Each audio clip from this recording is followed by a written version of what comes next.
Salut, je m'appelle Céleste Grant et je viens d'acheter un véhicule de collection, un camping-car Ford qui a plus de 40 ans et qui a su garder un très bon aspect rétro. J'ai donc décidé de traverser la France avec afin de me rendre chez un abonné qui va m'aider à le retaper. Nous allons donc le rénover tout en gardant l'esprit des années 70-80. Me voici donc chez Sébastien pour qu'ensemble nous lui donnons une nouvelle jeunesse. Salut toi qui regardes cette vidéo, bienvenue sur ce nouvel épisode de Rétroviseur. Toujours chez l'abonné Sébastien en train de retaper le camping-car. Là je profite d'un rayon de soleil pour bricoler à l'intérieur 2-3 trucs. Je vais vous montrer ça. Et du temps que j'y aille, c'est-à-dire du fond du véhicule à devant, je voulais vous remercier pour tous vos commentaires et votre soutien. Vous êtes de plus en plus nombreux à faire des dons sur Tipeee et aussi à cliquer sur le petit bouton rejoindre qui est en bas là à côté du bouton s'abonner. C'est pareil, c'est Tipeee version YouTube. Et merci, ça soutient, ça encourage. Et merci à vous et merci aussi pour tous vos commentaires que je lis tous. Alors, dans le dernier épisode, on avait retiré la cuve où il y avait de l'eau. La cuve est dedans, on est en train de faire des tests. Bah vas-y, je vous balance un extrait maintenant. Toujours en train de retaper le camping-car. Aujourd'hui, on s'attaque à la cuve à eau qu'on a entièrement retiré du véhicule. Et là, on vient de le re-remplir avec de l'eau de pluie afin de voir s'il y a des fuites. On a rempli un bon quart. Et ça nous permet de voir où est-ce que ça goutte, si gouttelette il y a. On va surtout vérifier les raccords. Voir si ces trucs fuient. Salut, de retour dans le présent. Donc on est en train d'essayer de vérifier les fuites. Et là Sébastien il est dedans, il bricole 2-3 trucs. Et moi j'ai décidé de venir m'occuper enfin des fameux boutons. Je parle de ces fameux boutons de fenêtre qu'on a réussi à retrouver les mêmes. Et la bonne nouvelle, c'est qu'on a enfin compris comment les ouvrir. Je vais vous expliquer tout ça. De nos jours, le monde va beaucoup trop vite. Trop de virtuel, trop d'informations, trop de confort. On entend souvent que c'était mieux avant. Alors j'ai décidé de me mettre dans la peau d'un voyageur des années 70-80, époque où tout semblait plus simple, pour parcourir le pays et vous montrer qu'il est encore possible de nos jours de trouver du bon, du juste et du beau. Regardons le passé dans le rétro et mettons l'avenir dans le viseur.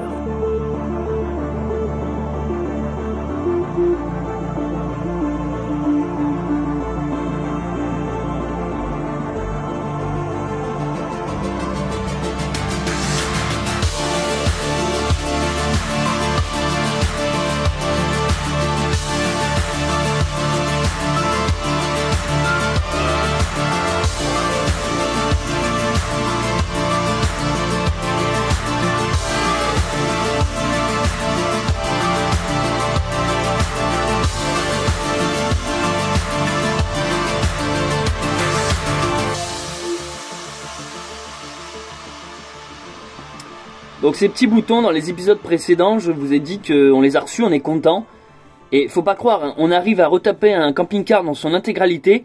On a bloqué quasiment 2 voire 3 jours sur ce petit truc, à savoir comment ça s'ouvre. Parce que vous vous en doutez bien, il faut ouvrir cette pièce en deux afin de mettre la vitre entre les deux, quoi, resserrer et après machin pour l'avoir fixé. On a été voir des tutos qui n'existent pas parce que c'est une vieille pièce. J'ai été lire des forums et des blogs. J'ai lu un peu tout et n'importe quoi. Il y en a, ils disaient il faut mettre des trucs dans les 2 petits trous que vous voyez derrière là. Donc insérer un truc, ça va déclipser, machin. La solution était toute simple. J'ai réussi à trouver le numéro de l'entreprise qui fabrique encore ces trucs là. Je les ai appelés et je leur ai expliqué. J'ai dit voilà, c'est un peu con, désolé de vous déranger pour ça, mais on sait pas ouvrir la pièce quoi. On était à 2 doigts de la démonter, je veux dire vraiment la scier pour voir analyser le mécanisme et étudier comment c'était fait. En fait le concept est tout simple. Déjà faut comprendre ce fonctionnement de cette pièce. Cette pièce là, vous voyez, quand je tourne cette partie derrière, vous voyez, ça sort le bitonio qui bloque la vitre. Et là, je le rentre. Cette même partie-là, il faut la serrer comme un demeuré mental. Donc, c'est comme si vous vouliez la serrer pour la visser. Donc là, vous voyez, je tourne pour serrer encore plus. Et en fait, c'est un pas de vis monté à l'envers, les amis. C'est-à-dire qu'en serrant comme un fou, tu libères cette petite pièce. Qui fait que du coup, tu peux retirer la partie grippée, qui fait qu'ensuite, tu peux retirer cet anneau de serrage. Ça, je vais le mettre dehors, par le trou de dehors, et à l'intérieur du camping-car, moi je vais avoir toute cette partie qui va ressortir. J'aurai plus qu'à remonter tout ça, et voilà.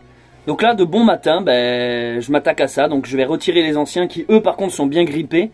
Donc pour l'occasion, j'ai pris 2 pinces. Clac, clac, clac. Alors, on s'attaque au premier. Alors lui, ce qui m'étonne, c'est qu'il est encore fonctionnel en réalité. J'ai quand même essayé de le défaire parce qu'il y a du jeu. Donc je suis censé visser. Et voilà. Hop. C'est exactement... C'est dingue, hein. C'est dingue qu'en 40 ans, c'est la même technologie, quoi. Là, je vais passer par dehors pour aller le choper.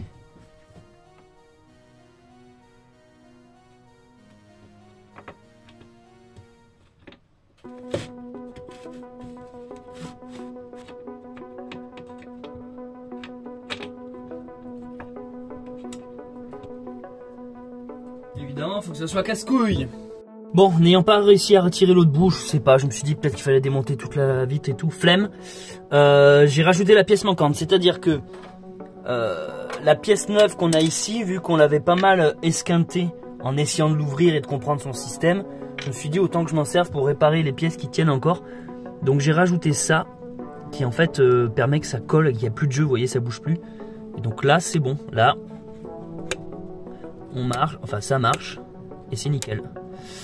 Voilà, allez, il me reste à faire ça sur toutes les fenêtres du véhicule. C'est un peu particulier, c'est à la fois la vieille pièce, à la fois la nouvelle. Mais bon, je me dis que la vieille fonctionne très bien. Donc pourquoi m'embêter à l'enlever si finalement il lui manquait juste un petit bout de plastoc. Ça fait l'affaire, c'est l'essentiel. On va s'attaquer maintenant à celui de la cuisine. Celui-là, il est vraiment grippé. C'est marrant comme c'est contre-intuitif parce que du coup pendant des années on vise dans un sens. Et là, même quand psychologiquement, de me dire il faut que je tourne dans le... Il faut que je visse pour dévisser, c'est assez particulier comme truc. Nickel. Bon, finalement, ça va. On a ça qui se retire. Voilà, c'est ce petit anneau qui permet en fait de jointer à la... Je sais pas pourquoi sur l'autre pièce là-bas, c'est précisément cet anneau qui était plus là. Je sais pas trop, il s'est désintégré. Si tu marches encore, c'est quoi ton souci en réalité? J'ai été voir Avatar 2 au fait. Et alors, vous voulez mon avis? Eh ben, j'ai préféré Pinocchio de Guillermo del Toro sur Netflix. Je trouve que ça en fait un peu beaucoup pour Avatar. Comme d'habitude, l'apologie de la technologie. C'est-à-dire que les gens sont juste contents de voir des hommes-chats. Parce qu'au bout d'un moment, les avatars, on a tendance à oublier que ça ressemble à des chats. Bleu, c'est un peu gros bébé. C'est les Américains qui fantasment. Alors, on va pas faire des personnages noirs. On peut pas faire les jaunes parce que c'est Simpson. On peut pas faire les verts parce que c'est trop extraterrestre. Les rouges, ça fait trop méchant. Donc on va faire les bleus. C'est binaire un américain. Bon, du coup, Avatar, sympathique, bon divertissement. Moi, ça m'attriste de voir qu'on est dans un monde où les gens ont besoin de ça pour se réveiller en fait. Ils ont besoin qu'un américain milliardaire vienne leur dire quoi penser et... Ah, c'est trop triste, la baleine elle est morte. Je n'ai aucune opinion personnelle. J'ai besoin qu'on me dise quoi manger, quoi me faire vacciner et quoi pleurer. Puis tu sens que les mecs ils bouffent avec leur popcorn devant Avatar, ils vont lâcher la larmichette bien soigneusement choisie. Mais dès qu'ils vont sortir de la salle, ils vont retourner dans leur habitude de consommateurs débiles qui vont regarder Avengers quoi. Bon bah ce bouton n'avait pas besoin de plus que ça au final d'être... Ben voilà. Il remarche aussi. Bah c'est nickel. Je commence à me demander pourquoi j'ai acheté ces boutons.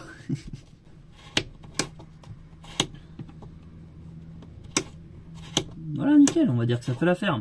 40 ans. Si vous voulez, j'en ai marre que les gens ils s'extasient sur des conneries quoi. Ils sont contents, il y a de l'autre rodé, ça bouge. En fait, ce qui me dépite, c'est de me dire, mais attends, les gens ont besoin de ça vraiment pour et de un être divertis et de deux prendre conscience que oh là là, l'être humain est méchant, il tue des animaux, il respecte pas la nature. Est-ce qu'il n'y a pas un problème mental quand tu as besoin de mettre un scénario fictif pour finalement décrire un problème terrien? Vous voyez ce que je veux dire? On est sur Terre, on utilise nos ressources, on détruit notre propre planète. Est-ce que pour dire ça, il y a besoin de créer un scénario fictif en fait? Avec des extraterrestres qui sont ni plus ni moins que nous en fait. On décale le problème sur une planète. En fait, ça devient grave quand tu as besoin pour que les gens, pour que la masse populaire un peu débile comprenne que t'as besoin d'enrober ça dans des films d'action. Et moi, si vous voulez, je trouve que c'est un peu l'écologie pour les nuls, quoi. C'est un peu genre, comment expliquer aux Mongols moyens qu'il est temps de se bouger le cul, quoi. Ben, on va lui mettre des extraterrestres bleus, on va appeler ça Avatar, parce que Avatar, ça fait comme sur Internet, un peu, tu vois, c'est un avatar, à la base, c'est une photo de profil, hein. C'est un peu technologique, tu vois, il y a des vaisseaux spatiaux, il y a des scènes d'action, en même temps, il y a de la 3D, il y a des caméras, 60 FPS, mon cul, je sais pas quoi. Et les gens seront contents, tu leur mets du popcorn et peut-être qu'on peut les toucher. Et t'es là, mais putain, on en est à ce niveau-là, quoi. On en est à ce niveau-là.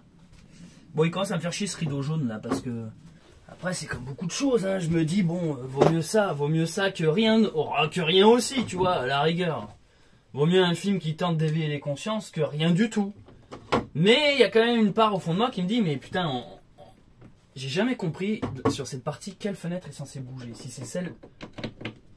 Quelle fenêtre je suis censé pouvoir faire glisser ici, là? C'est celle-là. Ok. Oups, je suis en train d'arracher le joint, là. Il me manque une sorte de bouton, là. Eh mais va dévisser ça, toi. Ah, en fait, ça va. Donc il y a écrou, frein et petit disque. Et la petite pièce. Nickel, je commence à prendre du niveau, hein. Par contre, il faut que j'enlève toute la merde qu'il y a là-dedans. Un peu trop tiré en arrière. Après, je le répète, je reconnais que c'est un bon film. C'est divertissant, ça se veut écologique, ça parle de spiritualité aussi. C'est d'ailleurs pour ça que j'ai été le voir. Je me suis dit, ah, enfin un film qui met pas que le côté action en avant. Qui, voilà, ça parle. En fait, ce qui est intéressant, c'est que ça parle spiritualité, mais connecté à la nature, tu vois. C'est pas genre juste, t'as la nature d'un côté et ce qu'on pourrait appeler Dieu de l'autre, tu vois, donc la spiritualité. C'est tout est lié, en fait. Dieu est la nature est Dieu, et tout le monde est connecté les uns des autres. Bon, ça c'est pété. Et ça m'intéresse parce que, ben, à dire vrai, c'est ma conception en réalité de la spiritualité, des religions, du monde. Pour moi, tout est interconnecté, que ce soit un caillou, un minéral, un végétal, les animaux, les humains, les étoiles, de l'infiniment petit à l'infiniment grand. Tout est énergie et finalement, ça traite de ça. Donc, c'est bien qu'à Hollywood... de toute façon, à Hollywood, les gars, faut pas croire que c'est des gogoles, hein. Les mecs, ils savent très bien ce qu'ils injectent dans leurs films pour soit vous endormir, soit vous réveiller. Mais en réalité, même quand vous pensez qu'ils vous réveillent, c'est choisi, c'est eux qui décident la quantité qu'ils vous injectent dans le bras. Vous qui êtes vacciné, vous voyez de quoi je parle. S'ils veulent te mettre toute la seringue ou s'ils te donnent un peu par à coup comme ça, et vous avez la sensation d'un choix. Vous avez la sensation d'être libre de penser et d'avoir une opinion parce que vous pensez que vous avez ce jugement de vous-même. Alors qu'en fait, c'est tout ce que vous consommez. C'est pas genre on vous injecte un truc. Faut pas imaginer les gens, là je suis pas dans les théories du complot du style... il t'injecte un truc en complet et après ça y est, depuis son ordi, le mec il te contrôle à distance, il va te dire ce que tu dois manger, comment tu dois t'habiller, ce que tu dois penser, pour qui tu dois voter. Mais c'est un peu ça. C'est pas genre aussi science-fictionnel. C'est pas juste je t'injecte et puis t'es sous contrôle façon zombie. Mais on en est quand même pas loin. Sans parler d'un liquide qu'on t'injecte dans le bras, c'est surtout ce qu'on te laisse consommer, ce qu'on te donne à manger pour te divertir. Mais c'est dans tout. C'est-à-dire que quand tu regardes une série sur Netflix, hein, toute la promotion LGBT machin, quand tu écoutes les musiques qu'on te met à la radio tout le temps, les infos évidemment, quand on te met un choix aussi de films, tu as le choix entre un film américain ou un film américain. Quand on te dit qu'est-ce qu'il faut aimer, le bouquin à la mode qu'il faut lire, les Harry Potter, les 50 nuances de Grey, les Game of Thrones, quand on te dit en fait tout ce qui est phénomène de mode, c'est pour ça que je les ai toujours fuis. Faut pas penser que ça sort de nulle part. Ça arrive qu'il y ait un génie dans l'eau qui un jour crée quelque chose qui buzz et c'est génial.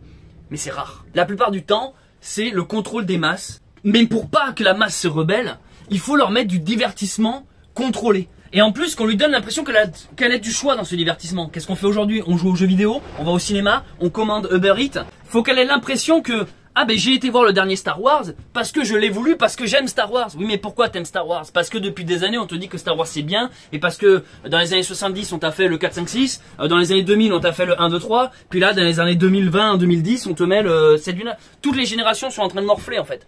Parce que à chaque fois on te dit quoi aimer. Et là en ce moment c'est Avatar. Je dis pas qu'Avatar c'est un mauvais film. Avatar est un bon film qui a de bonnes valeurs. Et je crois, entre guillemets, en la sincérité de James Cameron, qui a fait quand même de très bons films, d'excellents films. Je pense vraiment qu'il est sincère dans sa démarche. Mais par contre, c'est pas tant la sincérité que je remets en cause, c'est le fait que les gens, il y a un engouement, alors qu'en réalité, je me dis, mais c'est triste de voir que les gens s'emballent seulement quand on les amuse avec quelque chose qui clignote, qui est bleu et qui est en relief, quoi. C'est quand même triste d'en arriver à ce constat où tu dis, mais vous avez vraiment besoin de ça? Vous avez vraiment besoin de ça, les gars? Pour en fait, la nature, c'est peut-être bien. Pour terminer sur cette histoire de contrôle, à Hollywood, dans les hautes sphères, ils savent qu'il faut divertir le peuple, quoi. Quand ils sentent qu'il y a des mouvances et des tendances, donc là, par exemple, depuis le premier confinement, avec tout le Covid et tout ça, ils sentent qu'il y a un pseudo-réveil des consciences en mode, ah, peut-être que la nature, faudrait la respecter, peut-être que le football au Qatar, c'est de la merde. Ils sentent qu'il y a que ça change, donc ils essayent toujours de s'adapter à la masse pour essayer toujours de reprendre le contrôle. C'est-à-dire que c'est comme s'ils étaient toujours dessus nous, et dès l'instant que la masse s'esquivait, hop, ils reviennent dessus nous avec quelque chose.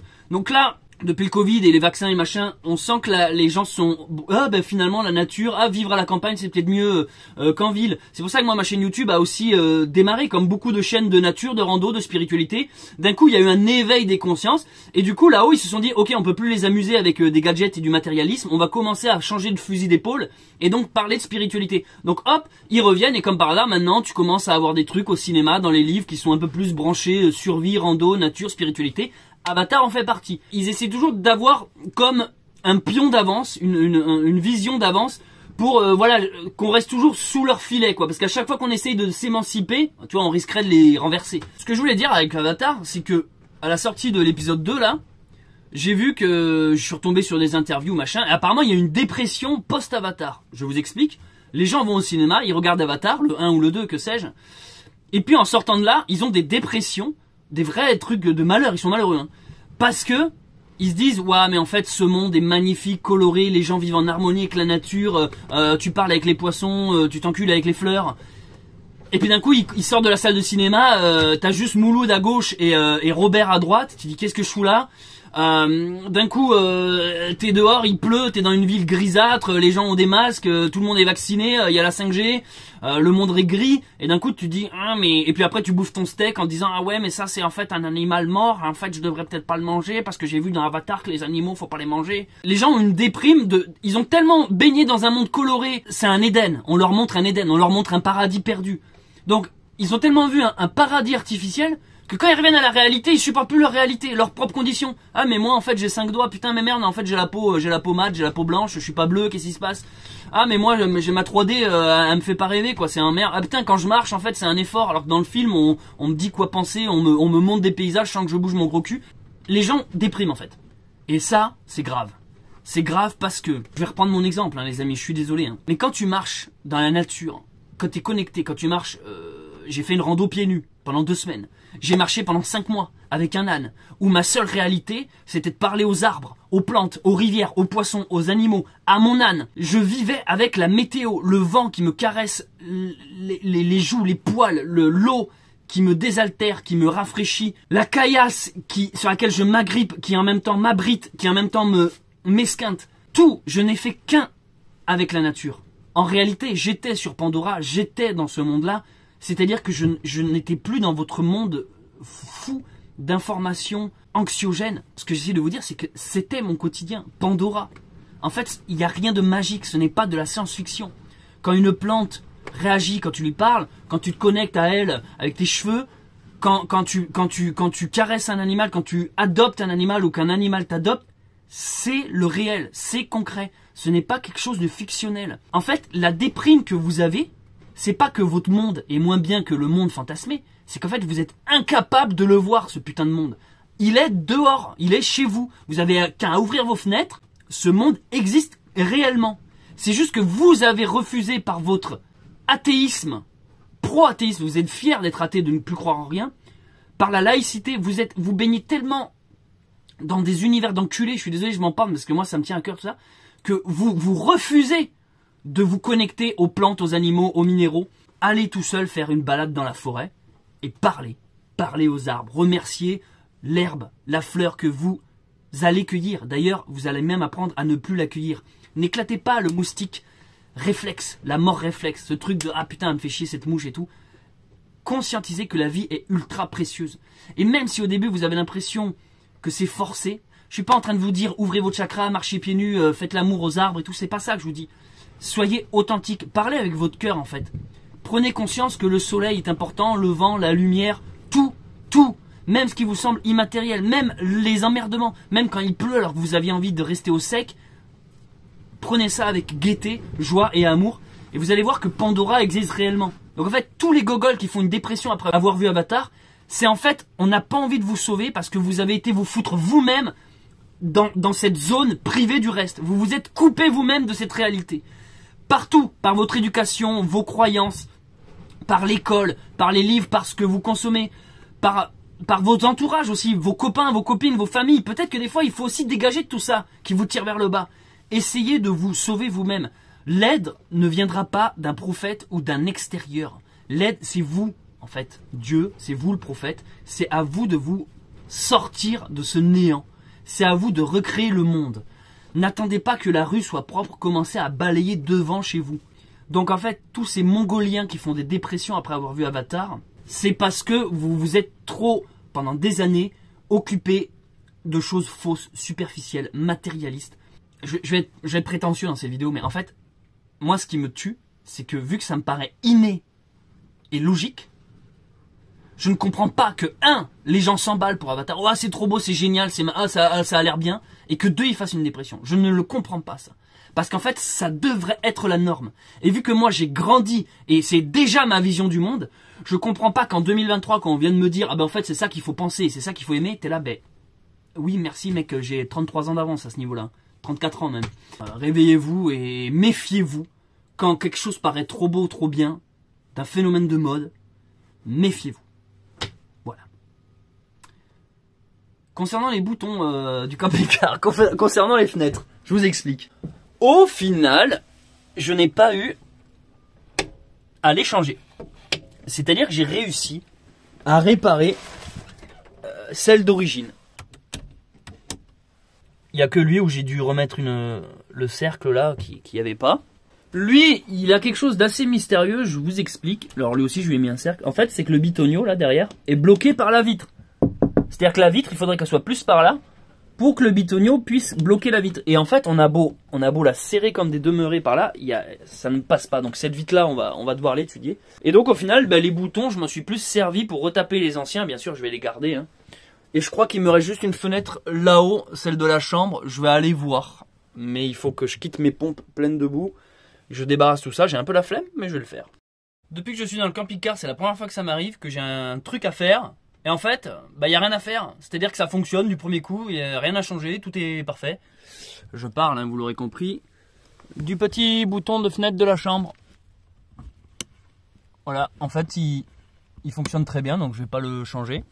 C'est qu'au final, les amis, j'aurais acheté des boutons tout neufs.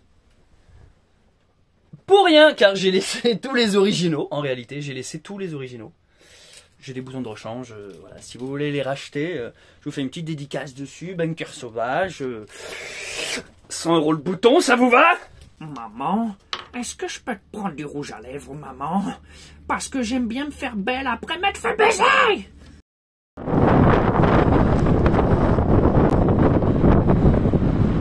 Aujourd'hui, le temps il est mi-figue mi-raisin quoi. Il fait pas assez beau pour qu'on travaille sur le toit, mais en même temps il fait pas non plus dégueulasse. Donc on ne sait pas trop quoi faire parce qu'on ne peut pas prendre le risque de soulever la bâche. Bref, en attendant que le temps se décide, je suis parti faire des courses. En utilisant le super vélo iMyWay, les sponsors de la chaîne, les partenaires. Donc merci à vous. Lien dans la description si vous voulez vous procurer un super vélo autonome, performant et électrique. Et donc là je suis en train d'aller chercher plein de petites pièces qui nous manquent. Donc je fais la tournée des magasins du coin Je dis bonjour à des gens qui me disent bonjour. Donc je fais la tournée des magasins pour aller chercher des petites pièces qui nous manquent.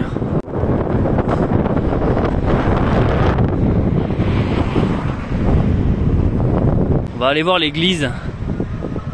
C'est assez joli dans le coin. L'architecture, j'aime bien. Hein. Il y a un côté très gothique. L'architecture de l'église, et des édifices religieux. Ah, voilà, ça c'est de la balade. Emprunter des pavés médiévaux avec un pneu électrique.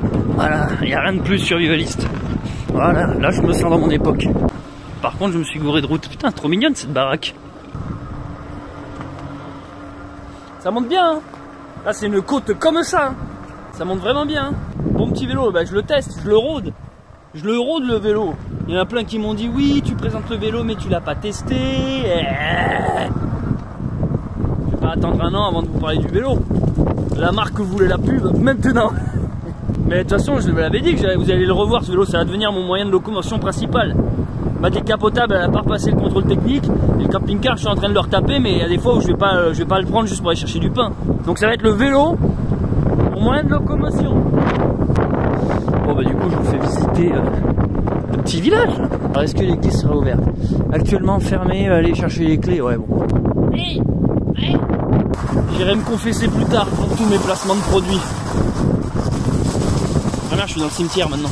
ah merde, je peux plus m'arrêter, il est un peu trop électrique le vélo. Ah ça c'est cool. Vous voyez, il y a une petite poignée là comme les motos que je tourne. Et hop, ça me fait avancer. Il n'y a même plus besoin de pédaler quoi. Ça va pas, attendez, il faudrait hors de question de transpirer quand même. Il y a un caveau d'ouvert, Resident Evil ici. Hein. Pour être franc avec vous, la région d'ici elle est sympa, mais il faut aimer le vent, la pluie, le froid, c'est... Faut aimer quoi. Nous voici de retour dans le camping-car en cette fin d'après-midi. Alors Sébastien est devant sous le capot. Qu'est-ce que tu fais de beau Seb? Je termine de raccorder, ça y est on va tester. Donc en gros t'as fini l'électricité, si on résume, c'est ça. Et pendant ce temps, vu que ça sert à rien d'être à deux au même endroit, au même poste, moi je suis toujours sur mes fenêtres, je suis en train de les graisser tout simplement. Je les graisse pour faciliter l'ouverture, tout en même temps me questionne sur, je vous explique, vous voyez, ça c'est ce qu'on a réparé, il y a des petits boutons là qui permettent de tirer. Il m'en manque un ici, donc là je suis en train d'en fabriquer un nouveau. Après je pense que je vais m'attaquer à ça. Ça on les avait déjà réparés mais on a reçu des nouvelles pièces donc je vais peut-être mettre les neuves.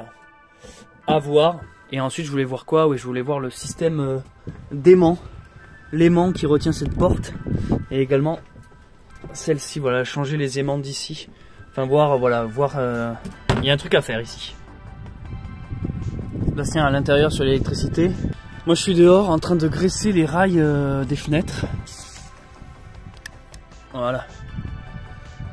Je mets de la genre d'huile, hein, de gras. Et ça permet, à force de faire des va-et-vient, de dégripper les fenêtres. Et du coup c'est pas mal. Il n'y a que celle-là que j'arrive pas à pousser jusqu'au bout. Bon après les joints sont un peu dégueulasses aussi. Celle-là j'ai réussi à l'ouvrir en entière. Celle-là elle est bien. Celle-là c'est trop marrant. C'était celle qui était la plus coincée. Maintenant c'est celle qui s'ouvre le mieux. Et du bouton et de la glissade là. Celle-là elle est vraiment super. Et celle-là elle a toujours bien fonctionné. Donc voilà. Alors je vous explique maintenant la problématique que Sébastien rencontre. Souvenez-vous, on avait acheté un chargeur de batterie. C'est-à-dire c'est un gros boîtier qu'il y a dans le tiroir en bas là. En gros c'est un chargeur de batterie qu'on branche le camping-car en 220 donc à l'extérieur ou à la batterie EcoFlow. Ça passe dans ce boîtier qui est donc un chargeur de batterie et ça va me recharger la batterie de la cabine. Comme tu recharges un téléphone portable avant de repartir dehors, tu recharges ton camping-car avant de repartir à l'aventure. Et là on parle pas de panneaux solaires, on parle juste d'électricité, de recharge. Mais le truc qu'on a découvert, c'est que le boîtier qu'on a pris, quand il est relié à la fameuse batterie cabine qu'il est censé recharger, il lui pompe de l'énergie. Il s'allume en gros. C'est-à-dire que là, on est en train de vous dire... Alors qu'il n'est pas branché. C'est quand même fou. Donc Sébastien est en train de voir tout un système en faisant passer des câbles à droite à gauche, en coupant des trucs, en reliant. Si on peut faire en sorte que ce truc-là, en gros, seulement quand il est branché, il envoie du jus, mais qu'il arrête d'en prendre. À la base, c'est censé être un avantage. C'est-à-dire que ce chargeur de batterie, si vous comprenez bien, c'est un boîtier vide, éteint. Quand tu le branches à une batterie, il t'indique son niveau, il te dit bah il te reste tant de batterie. Donc mais nous cette info on n'a pas besoin de la voir parce que c'est justement en nous affichant cette info qui nous pompe de l'énergie. Donc en gros on essaye de rendre un objet plus nul que ce qu'il était en gros. C'est un peu ça, hein. C'est ça. On aurait dû prendre presque un chargeur de batterie plus bas de gamme et pourtant on l'avait pas payé cher lui, hein. Bah on n'a même pas vu cette fonction. C'est un peu confus, alors je vais vous faire un dessin pour mieux vous l'expliquer. Ça, c'est le chargeur de batterie. Je vais faire une éclair dessus. Il y a 2 batteries dans le camion là, ok, vous suivez. Ça, c'est quand je roule, c'est la batterie du moteur et ça, c'est la batterie cabine. Le chargeur de batterie. Quand le camping-car, donc ça, c'est le camping-car vu du dessus, d'accord, avec ces 2 batteries à l'avant. Quand le camping-car est relié à une prise 220, donc à l'extérieur, ce chargeur prend l'électricité 220 et va me recharger la batterie de la cabine. Qui fait qu'après, quand on n'est plus relié en 220, eh ben moi j'ai de l'électricité sur mes ampoules, sur mes robinets, sur tous mes trucs là. Et le problème de ce fameux chargeur, c'est que il est relié à cette batterie qu'il est censé charger. Vous avez bien compris. Tant qu'il n'est pas relié au 220, là je fais ça parce que c'est pas relié, ben il n'est pas censé recevoir du jus. Sauf que le petit filou tube, c'est que quand il est relié à la batterie à laquelle il est censé charger, donc il est censé envoyer du jus que dans ce sens, en fait, on a découvert qu'il nous en prenait dans ce sens-là. Pour nous indiquer le niveau, il nous dit, ben voilà, il te reste tant de batterie. Sauf que ça, cette info ne nous intéresse pas. Mais surtout, ce qui est nul, c'est-à-dire qu'en fait, il nous vide, même si c'est très peu, mais il nous vide en permanence cette batterie. Et donc, Sébastien, c'est long à expliquer, il y a des câbles, machin. On avait un bouton sur le tableau de bord qu'on pouvait faire marche-arrêt, donc on va faire un 1 et un 0. Il a dû inverser 2 câbles pour que quand on soit sur 0, bref, il a réglé le problème au final. Merci, abonnez-vous. Bref, moi j'étais en train de vous montrer les fenêtres. Donc celle-là, regardez. C'est ma petite fierté ça, voilà. Tu ouvres la fenêtre, tu dis à ta petite copine de venir cuisiner. Et hop, voici sa hôte. Ah, ça c'est un vieux bruit qu'on aime bien. Tu aimes quand ça couine? Oui, j'aime bien, c'est vivant. Comme le premier jour, tu voulais me grincer mes portières les charnières. Je t'ai dit non, laisse ce vieux bruit. J'adore le bruit de la porte. Je vais vous la faire écouter. C'est même plus stressant. Une portière qui grince pas. Tu remarqueras, tout le monde se plaint que les voitures électriques font pas de bruit. On connaît pas une personne dans son âge qui est là. Ah, ça me stresse les voitures électriques. Ça fait pas de bruit. Alors je voulais vous filmer la portière qui grince. Écoutez ce petit bruit quand on la ferme. Ça c'est bien ça. Ça fait vieille voiture. Bon bref, tant que je suis sur les fenêtres, en fait, tout n'est pas parfait. Je vais vous expliquer. En fait, vous voyez, quand une fenêtre fonctionne, le petit bitonio sort, ça bloque le rebord de la vitre, du coup on ne peut pas ouvrir. Et quand ce bitonio est rentré, on peut ouvrir. Et bien sur cette fenêtre, on en rencontre une problématique. Quand je la ferme entièrement, donc là, elle est enclenchée, tout est parfait. Le bitonio derrière est censé venir sortir ici devant. Mais regardez ce qui se fait. Il est pile derrière. Alors on a beau l'avoir trituré dans tous les sens, on a forcé pour peut-être on s'est dit que la vitre n'était pas assez rentrée, machin. Impossible. Donc là vous allez me dire, ah mais il faut le mettre en face du trou. Alors, on va le mettre en face du trou, Donc là on ouvre la fenêtre, on vient mettre le truc en face du trou. Et bien ce qui se passe, c'est que maintenant on a une ouverture. Bref, du coup on ne sait pas trop si avec le temps il y a eu un truc qui fait que la vitre s'est décalée. Voilà, donc ça c'est un petit mystère, on ne sait pas trop encore. Exactement. Sébastien a fini toute l'électricité dedans, maintenant on va vérifier un test ultime. C'est-à-dire comme je vous l'explique, les camping-cars peuvent se brancher en 220. Si la prise, donc ça c'est sur tous les camping-cars, il faut un adaptateur. Donc on branche ça ici. Prise branchée. Et alors c'est le moment où on va utiliser l'EcoFlow pour faire le test. Donc on allume l'EcoFlow sur la façade. Et on allume également ici. Parce que je veux qu'il m'active ses prises. Donc je branche ça à l'EcoFlow.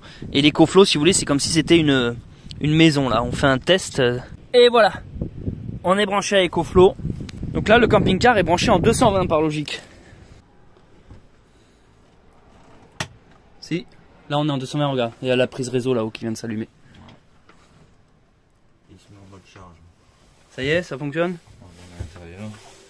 Donc là, il est en train d'utiliser le 220 pour recharger la batterie cabine. Tu vois le chiffre là, 13,9. Ouais. Tu vois maintenant ta batterie cabine, regarde comment elle monte. Et là, la batterie cabine, on a le témoin ici. 13,8, 13,9. Donc là, tu es en train de recharger ta batterie cabine. Donc ça fonctionne. Pour l'instant, ça fonctionne. Donc là, c'est comme si j'étais branché à une baraque, à EDF, à un réseau classique 220. Mais normalement, ta prise 220 là-bas, elle doit marcher. La prise 220 là-bas doit marcher. Est-ce que t'as un truc 220 là? Ouais, j'ai mon synthé derrière toi. Quoique je sais pas si j'ai pris les... Non, attends, laisse tomber. Ici, attends, je sais avec quoi. Tu vas voir, regarde. Est-ce que tu peux me tenir la lampe, tu vas te marrer. Oh putain. Vas-y, sors tout ça. Ouf. Oh, il commence à nous faire chier ce meuble. Au bout d'un moment, je vais acheter un Ford MK9, les derniers. Allez, petit test ultime. Tada! Du coup, ça fonctionne. Oh là là, cette ambiance, mon gars. Il n'y a plus qu'à mettre les panneaux solaires. Les panneaux solaires, on est bon. Et on a fini tout ce qui est électrique. Non, ça, j'en ai rien à taper, mec. On prend le temps avec le beau papa de coller là. Même pas. Même pas. Qu'est-ce que je fais? J'éteins un Olight dehors. Enfin, Olight, EcoFlow, je veux dire. Tellement de partenariats sur cette chaîne de vendus qu'on ne sait plus. Hein? Ah ouais, combien on tire? Bah la lampe Magma doit déjà prendre 3000. on est à 200 tout rond. Bah éteins là la lampe Magma qu'on voit ce qui se passe.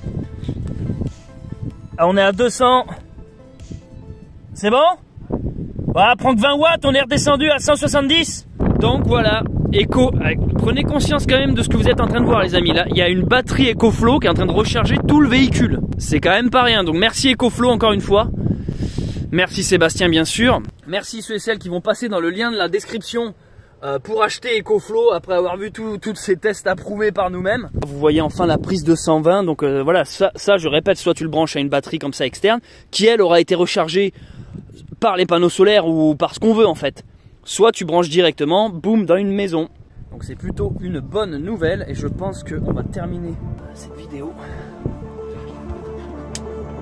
sur cette lampe éteinte. Allez, à très vite.